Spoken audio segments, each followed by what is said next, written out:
Today I'm going to show you how to install the JLT intake kit for the Mustang Ecoboost. We have everything laid out on the table that we need, all of our components laid out ready to go. And the first step of the install is going to be removing the stock airbox. So we're going to take our flathead and we're going to loosen up both of these hose clamps.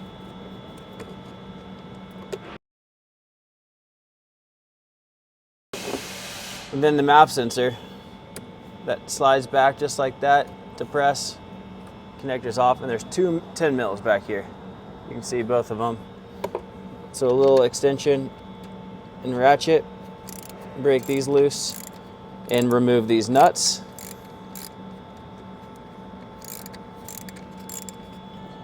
Okay, now we got them both removed. You can pull the tube off of the air box. Slide this off as well. Now we'll set this aside because we will be reusing the MAP sensor. Now with the flathead, we're going to get in between the front inlet and scoop and kind of peel that inlet away. And there's one on the other side as well. Then here are the two male pieces. So if you just pressed in on the piece that goes around it, it'll allow it to remove freely. So we got this out. This will not be reused. We'll set it aside. So now that we have the air box out and the scoop out, we're going to remove the intake tube from the turbo. So this is a 10 mil. There's two of these nuts on either side. This is the driver's side. And then the other one, a little bit harder to see.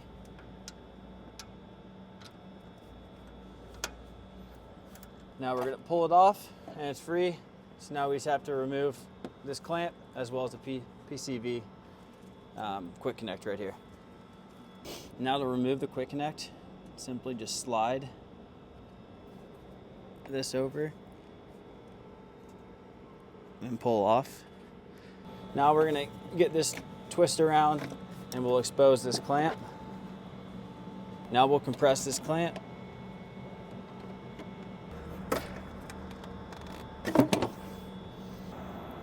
Now the first step on getting the JLT airbox ready to be installed is going to be cutting off this clamp. So you can either come over the top or come over the side, but basically just get rid of this clamp. We'll have a hose clamp that replaces it, and this is going to be reused on the car. So now we're going to prep the airbox to be installed in the vehicle. First step is going to be removing these rubber grommets and shoulder washers. So first pry that out of there, and you can push the grommet out. Now we're going to go over to the JLT box and we're going to get our brackets installed. So take the included hardware, washer. You can get all four of these on hand tight and come back with an Allen. Now we'll install the grommet.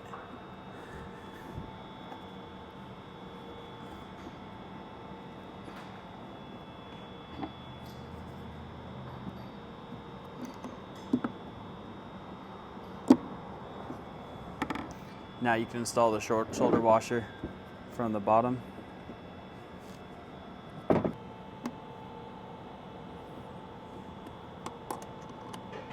Now to finish off the airbox, we're going to get the filter installed. And the way this gets installed is this flange pulls through the box.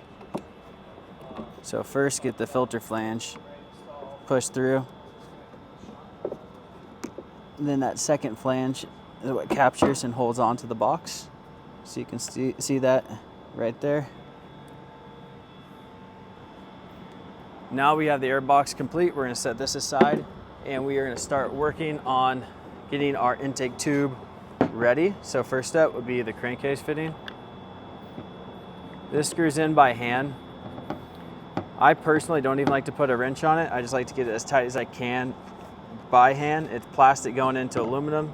So you can see that's properly installed. There's about one thread left. It's MPT, so it doesn't seal all the way on. And then now we're going to get our MAP sensor transferred on from the OEM intake kit to the JLT. So with the Torx, remove the MAP.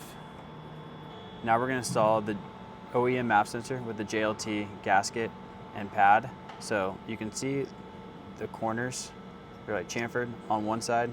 That all lines up with the MAP sensor, but there's only one way to put it in, so you can't mess it up. So you got your gasket, pad, sensor, line it up on the tube, and get this secured down with Phillips head bolts.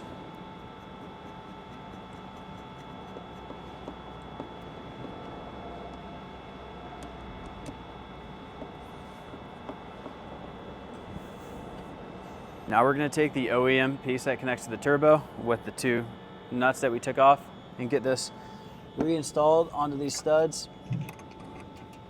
So we have it placed on. We can then get these nuts reinstalled.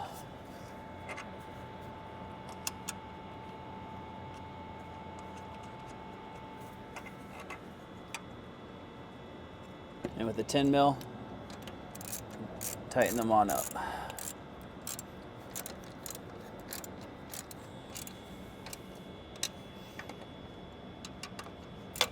So now we're going to put the coupler onto the end of the JLT tube.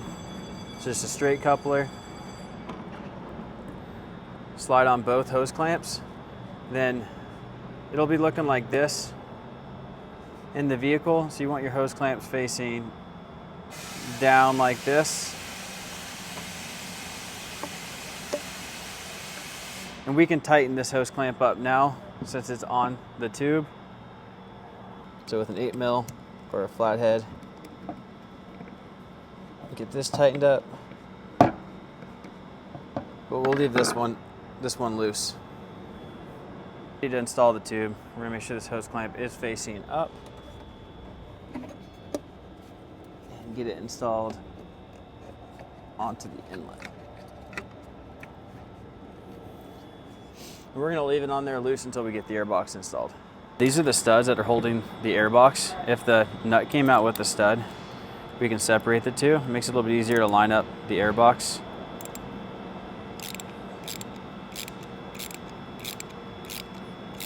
So it's a 10 mil, then a 4 mil. Back in, just take that 4 mil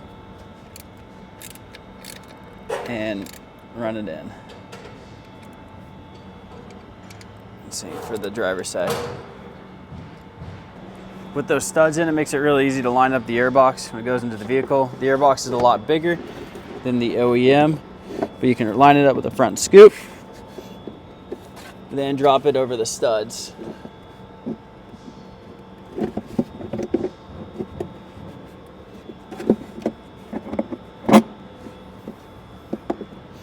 Now that we have it on both studs, make sure that front scoop didn't come out, and then we can get the tube connected to the filter. Onto the tube. And then we're going to work our way over onto the MAP sensor. And after the MAP sensor, we're going to push on the PCV connector.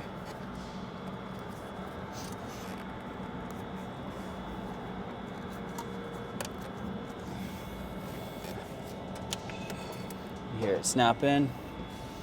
Get this clamp compressed so we can push this onto the tube.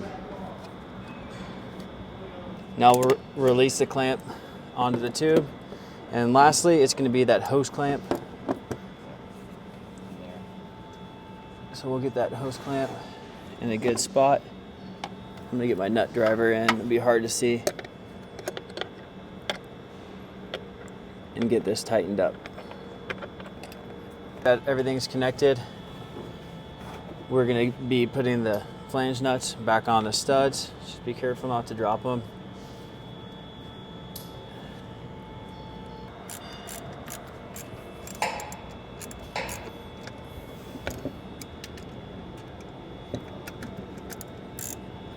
Now we got all of our bolts, nuts tightened up, clamps tightened up. There's proper clearance everywhere. The installation's complete. Let us know if you have any questions, and thanks for watching.